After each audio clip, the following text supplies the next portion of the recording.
हुंडाबळी प्रकरणामुळे पिंपरी चिंचवड शहर पुन्हा आदरले। उच्चभ्रू कुटुंबातील विवाहिता शिल्पा सचिन गवारेनं आत्महत्या केली आहे। मयत शिल्पाच्या भावाच्या तक्रारीनंतर गुन्हा दाखल झालाय। पती सचिन गवारेसह सासू सासरे आणि दिराविरुद्ध गुन्हा दाखल झालाय। सर्व आरोपींना पोलिसांकडून अटक करण्यात आली आहे। माहेरच्या प्रॉपर्टीत हिस्सा माग असं म्हणत शिल्पाला मारहाण करण्यात आली होती असा आरोप आहे। रक्षाबंधनाच्या पूर्वसंध्येला घडलेल्या घटनेमुळे सर्वत्र हळहळ व्यक्त होती आहे। तुषार झरेकर आमचे प्रतिनिधी आपल्यासोबत जोडले जात आहेत। तुषार, खरं तर पिंपरी चिंचवडमधल्या या प्रकरणामुळे मागील काही महिन्यातील प्रकरणांची आठवण ताजी झाली आहे, पण आत्ता या प्रकरणात पोलिसांनी अटक केली आहे। शिल्पाच्या भावाची देखील मागणी समोर येते आहे। काय नेमका प्रकार आहे?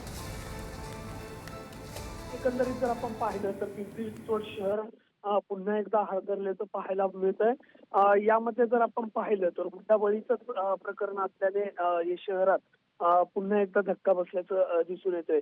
उच्चभ्रू कुटुंबातील विवाहितेचा खरं तर आत्महत्या केली गेली आहे अशी एकंदरीत माहिती प्रथमतः बाहेर आली होती आणि त्यानंतर जर आपण पाहिलं तर शिल्पा जी मयत शिल्पा आहे तिच्या भावाने आता पोलिसांमध्ये तक्रार दिलेली आहे आणि त्या तक्रारीवरनं हुंडाबळी आणि छळवणूक केल्याप्रकरणी गुन्हा दाखल करण्यात आलेला आहे। या प्रकरणामध्ये जर एकंदरीत जर आपण पाहिलं तर सचिन गवारे जे शिल्पाचे सासू सासरे दीर यांच्या विरोधात मध्ये हा गुन्हा दाखल करण्यात आलेला आहे। माहेरच्या प्रॉपर्टीमध्ये हिस्सा मागत असल्याची या फिर्यादीमध्ये जी शिल्पा आहे तिच्या भावानी खरं तर म्हटलेलं आहे आणि त्या प्रकरणी आता जर आपण पाहिलं तर पिंपरी चिंचवड पोलीस त्या अनुषंगाने तपास एकंदरीत करताना पाहायला मिळतात।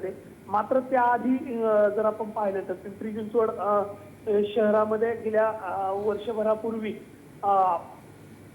अगवणे कुटुंबातील अशीच आत्महत्या झाली होती आणि त्यानंतरही हाच जो प्रश्न आहे तो पुढे आला होता। हुंडाबळीने अजून या हुंडाबळी असल्याची एकंदरीत ही संपूर्ण प्राथमिक माहिती आता पुढे येताना पाहायला मिळते। पोलीस अधिकचा तपासही करताना दिसून येतात। ऋषी, नक्कीच तुर्तास धन्यवाद या सगळ्या अपडेटबद्दल। आमचे प्रतिनिधी तुषार झरेकर आपल्याला माहिती देत होते।